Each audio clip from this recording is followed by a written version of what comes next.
आज छत्रपती संभाजीनगरमध्ये अनेक उद्योग सुद्धा आहेत, तर त्यांचाही त्रास स्थानिकांना होतो. मग तो त्रास नाही होण्यासाठी आम्ही आमच्या स्तरावर तर त्यांचे वारंवार कानउघडणी असेल किंवा वारंवार कारवाई होत असते बोर्डाच्या माध्यमातून.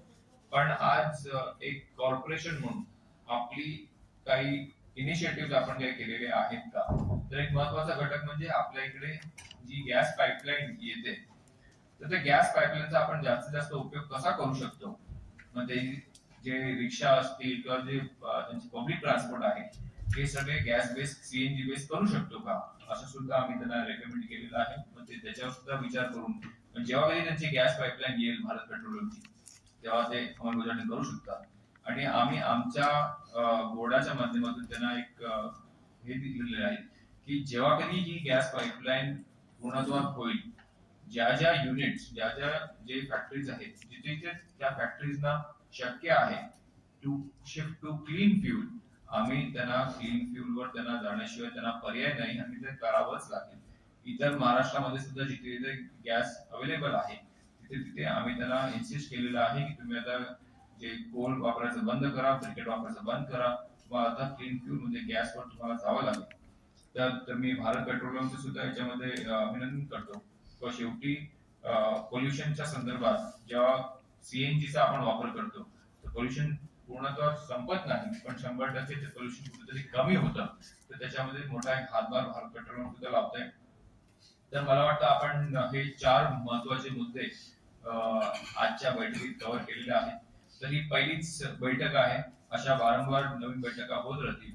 आणि दुसरा एक महत्वाचा घटक होता की आपल्याकडे जे बायोमेडिकल वेस्ट जनरेट होतं, त्या संदर्भात डिटेलमध्ये ह्याच्या अगोदर सुद्धा श्रीकांतजी जेव्हा मुंबईला आलेले तेव्हा त्यांच्यासोबत डिस्कस झालेलं, आज सुद्धा त्याच्यावर चर्चा झालेली आहे.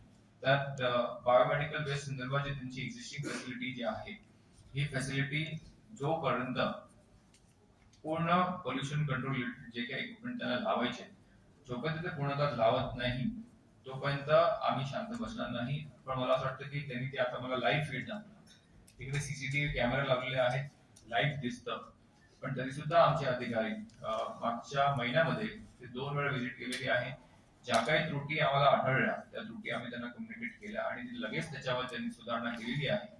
तरी सुद्धा आजच्या बैठकीनंतर जर अजून काही त्रुटी आम्हाला आढळल्या, तर लगेच त्याच्यामध्ये ते सुधारणा करतील अशी आम्ही त्यांच्याकडून आशा करतो. आहे क्षेत्र एमआयडीसी मध्ये त्याच्या सुद्धा जे काम आहे, त्याच्या सुद्धा आमच्या स्तरावर जे आम्हाला त्यांना मदत करता येईल, लवकरात लवकर त्यांचं ऍप्लिकेशन कसं अप्रूव्ह करायचं याच्यावर सुद्धा आम्ही चर्चा केली. आणि मला असं वाटतं की महत्वाचे एकच मुद्दा मला वारंवार सांगायचा वाटतो, तो थांबण्याचं पुनर्वसन त्यांनी केलेला आहे. मला वाटतं की एक मॉडेल म्हणून. आणि दुसरा एक महत्वाचा घटक म्हणजे त्यांनी तिथे एक ऍप्लिकेशन तयार केलेलं आहे, घनकचरा मानवी स्वच्छता साथी. प्रत्येक नागरिकाला कळतं की माझ्याकडे घंटा गाडी कधी येणार आहे आणि किती वाजता येणार आहे. तर हे जे हा जो एक महत्वाचा ऍप्लिकेशन त्यांनी तयार केलेला आहे, तर ह्याची अंमलबजावणी आम्ही इतर शहरांना सुद्धा करायला लावणार आहोत. बिकॉज आज मला कळतंय की जो नागरिक सतर्क आहे तो नक्कीच तो ऍप बघतो. आणि मला माहितीये की मला ओला कचरा, सुका कचरा आणि डोमेस्टिक हजार्डस कचरा हा सेग्रिगेट करायचा आहे. आम्ही त्यांना एक सूचना अशा दिलेल्या आहेत की जे चांगलं काम करतात, जे नागरिक चांगलं काम करतात, त्यांना तुम्ही काहीतरी इन्सेंटिव्हाइज करा. त्यांना तुम्ही जर काही सूट दिली तर नक्कीच त्याच्यामध्ये लोकांचा प्रतिसाद अजून वाढेल. जोपर्यंत जनतेचा प्रतिसाद भेटणार नाही तोपर्यंत आम्ही असो किंवा श्रीकांतजी असो किंवा कोणी असो, ते काम जोपर्यंत पूर्णता घेत नाही तोपर्यंत त्याला काही अर्थ नाही.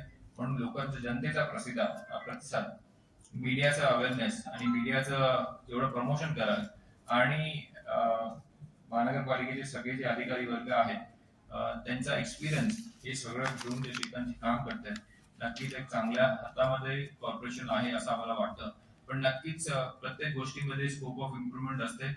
त्या गोष्टीमध्ये आम्ही त्यांना सजेशन दिलेले आहेत. मग घनकचरा असो, एअर क्वालिटी संदर्भात असो, सीएनडी वेस्ट संदर्भात असो, बायोमेडिकल वेस्ट संदर्भात असो, हा वारंवार संवाद सुरू राहील. मला वाटतं की ह्याच्या अगोदर असं कधीच घडलं नव्हतं की महाराष्ट्र पोल्युशन नियंत्रण मंडळ आणि कॉर्पोरेशन यांचे अधिकारी कधी समोरासमोर मला कधी बसले पण नसतील. तर हे प्रथमतः असं होतंय, पण हे फर्स्ट आणि लास्ट टाइम नाही होणार आहे. वारंवार हे चर्चा होत राहील, बिकॉज एक्सपर्ट आमच्याकडे सुद्धा आहे. आणि जे बाहेर आपण विचारण्यापेक्षा आमच्या मंडळाकडून जर काही मदत लागली तर आम्ही 100% त्यासाठी तयार असतो. तुम्हाला असं वाटतं का आपण एक करून काही प्रश्न असतील तर आपण प्रश्न विचारू शकता.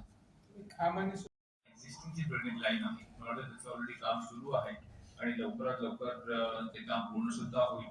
आणि तिसरा एक महत्वाचा विषय होता तो सिंगल यूज प्लास्टिकचा जो विषय होता. तर मला वाटतं अख्ख्या पूर्ण राज्यामध्ये, महाराष्ट्र राज्यामध्ये नाही तर पूर्ण देशामध्ये मला वाटतं की कुठेही असं एक dedicated retired military serviceman, retired serviceman यांचा टास्क फोर्स हे अख्ख्या देशात कुठेच मला तसं वाटत नाही, कुठे राज्यात तर नाहीच आहे. तर असं एक आगळं वेगळे जे उपक्रम इथे छत्रपती संभाजीनगर मध्ये जे सुरू आहे, असाच उपक्रम आम्ही इतर शहरांमध्ये सुद्धा राबवण्यासाठी जे इतर कॉर्पोरेशन आहे यांनाही तशा सूचना देणार आहोत. आम्ही त्यांना एक सजेशन असं दिलेलं आहे की आज जे दंड आहे हे 5,000 रुपये, 10,000 रुपये, 15,000 रुपये. एका सामान्य नागरिकावर जर 5 रुपये दंड करायचं ते कुठेतरी त्यांच्या खिशाला जड जातं हे साहजिक आहे. म्हणून त्यांच्या स्तरावर त्यांनी त्यांचे बायलॉज चेक करून व्हेरीफाय करून ते त्यांच्या स्तरावर ते दंड 500 रुपये, 1000 रुपये करू शकतात का, असं त्यांनी आम्ही त्यांना एक सूचना दिलेल्या आहेत. आम्ही आमच्या स्तरावर सुद्धा शासनाकडे प्रस्ताव पाठवणार आहोत. बिकॉज जर सामान्य नागरिकाला जर 500 रुपये, 1000 रुपये दंड जर आपण करायला सुरुवात केला तरच त्यांच्यामध्ये कुठेतरी बिहेवियर चेंज होईल. मी साधं उदाहरण देतो, जर आपण हेल्मेट सक्ती जेव्हा करतो, जर एखाद्याला जर 1000 रुपये हेल्मेट नाही घातलं तर तो दुसऱ्यांदा तिसऱ्यांदा हेल्मेट जरी घालत नसेल तर बाजूला हँडलवर लटकून फिरतो. तर हे कुठेतरी बिहेवियर चेंज करण्यासाठी आपण ती दंडाची रक्कम कमी करायची का, असं ते त्यांच्या स्तरावर सुद्धा त्यांच्या बायलॉज मध्ये चेक करणार आहे. आणि आमच्या स्तरावर सुद्धा, बोर्डाच्या स्तरावर सुद्धा आम्ही राज्य शासनाला तो प्रस्ताव पाठवणार आहोत. त्याच अनुषंगाने जोपर्यंत जनतेचा प्रतिसाद मिळत नाही हे सिंगल यूज प्लास्टिक वापर करण्यासाठी, तोपर्यंत सिंगल यूज प्लास्टिक वर मात करण्यासाठी आपण त्याच्यामध्ये सक्सेसफुल होणार नाही. म्हणून जनतेचा सहभाग आणि जनतेच्या पुढे जाऊन, जसं आपण म्हणतो की आपले जे 3 पिलर असतात त्याच्यामध्ये मीडिया सुद्धा एक महत्त्वाचा रोल प्ले करते. आपण जेव्हा जनजागृती जर त्याच्यावर जास्तीत जास्त केली की हे वापर करू नका, तर मला वाटतं की आमचं काम तेवढं सोपं होईल. म्हणून मी मीडिया बांधवांना दरवेळेला माझी हीच विनंती असते की आपण आपल्या स्तरावर सुद्धा जनतेला त्याच्यावर अवेअरनेस करत जा. चौथा महत्वाचा घटक जो आम्ही जो नदी, जे खाम नदीचा जो स्तोत्र आहे तो शहराच्या भागातला तो 11.5 किलोमीटरचा आहे, पण पूर्ण जो त्याचा रिव्हर स्ट्रेच आहे तो मला वाटतं साधारणतः 65 किलोमीटरचा आहे.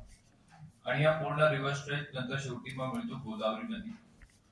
तर गोदावरी नदीचं महत्व मला वाटतं सांगण्याची गरज नाहीये. येणारा जो महाकुंभ जो येतोय त्याच्यामध्ये गोदावरी नदीचा एक त्याचा मोठा अभियान आहे, त्याच्यामध्ये खाम नदीचा सुद्धा एक मोठा वाटा आहे. त्याच्यासाठी त्यांची जी टीम, जे खाम नदीच्या पूर्ण पुनर्वसनासाठी जे काम केलेलं होतं, म्हणजे ते खान जी होते आणि अजून त्यांची टीम होती, हे रिटायर्ड अधिकारी जे होते त्यांनी जे पूर्ण टास्क फोर्स तयार केला, त्या टास्क फोर्स सोबतच एमपीसीबी एक नोडल एजन्सी म्हणून काम करेल. आणि जी नदी जे जिल्हाधिकाऱ्यांच्या क्षेत्रातली आहे त्या नदी सोबत आणि टास्क फोर्स आणि एमपीसीबी अशी आम्ही एक नवीन टास्क फोर्स तयार करतोय. एमपीसीबी एक नोडल एजन्सी असेल, काम करणारी टास्क फोर्स जी खाम नदीची जी ह्यांची टास्क फोर्स आहे सध्याची ती असेल, आणि त्या रिजन मधले जिल्हाधिकारी असतील त्यांच्यासोबत कोऑर्डिनेट करून पूर्ण खाम नदीचा जो स्ट्रेच आहे 65 किलोमीटर हा कसा स्वच्छ करता येईल ह्याच्यावर काम करण्यासाठी आम्ही एक नवीन टास्क फोर्स तयार केलेला आहे. एक चांगला उपक्रम आहे. आणि त्यांची टीम सुद्धा जेव्हा प्रेझेंटेशन देत होती त्यांनी जे आयडियाज दिले, तर खरोखरच जेव्हा रिटायर्ड अधिकारी जेव्हा चांगला उपक्रम हाती घेतात आणि त्याची अंमलबजावणी झालेली आहे, आपल्या समोर एक मॉडेल ऑलरेडी तयार आहे, तर तेच मॉडेल आम्ही पूर्ण खाम नदीसाठी हे करणार आहोत, पूर्णतः आणणार आहोत. दुसरा महत्व, आज या ठिकाणी आदरणीय श्रीकांतजी ते मला डायनामिक म्हणाले, मला वाटतं त्यांनी ज्या डायनामिक जे उपक्रम जे हाती घेतलेले आहेत, तर म्हणजे एक डायनामिक आयुक्त आपल्याला इथे लाभलेले आहेत. आणि त्याच धर्तीवर त्यांच्याकडून सुद्धा छत्रपती संभाजीनगरमध्ये जे काही उपक्रम त्यांनी राबवलेले आहेत, तर त्या उपक्रमामधून काही चांगल्या गोष्टी आम्ही इथून घेऊन चाललेलो आहोत आणि काही आम्ही त्यांना सजेशन सुद्धा दिलेले आहेत की आपण अजून चांगल्या गोष्टी काय करू शकतो. अशा पद्धतीने चांगली एक चर्चा आमचे अधिकारी वर्ग आणि त्यांचे सुद्धा अधिकारी वर्ग इथे होते. त्या प्रामुख्याने 4 विषयावर आज आम्ही चर्चा केली. सर्वप्रथम जो पहिला विषय होता तो घनकचऱ्याचा.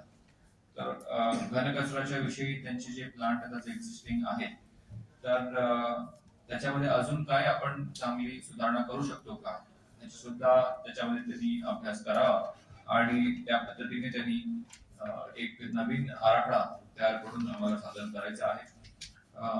जे दुसरा जो महत्वाचा विषय जो आम्ही हाती घेतला तो होता तो जे आपले एसटीपी प्लांट आहे.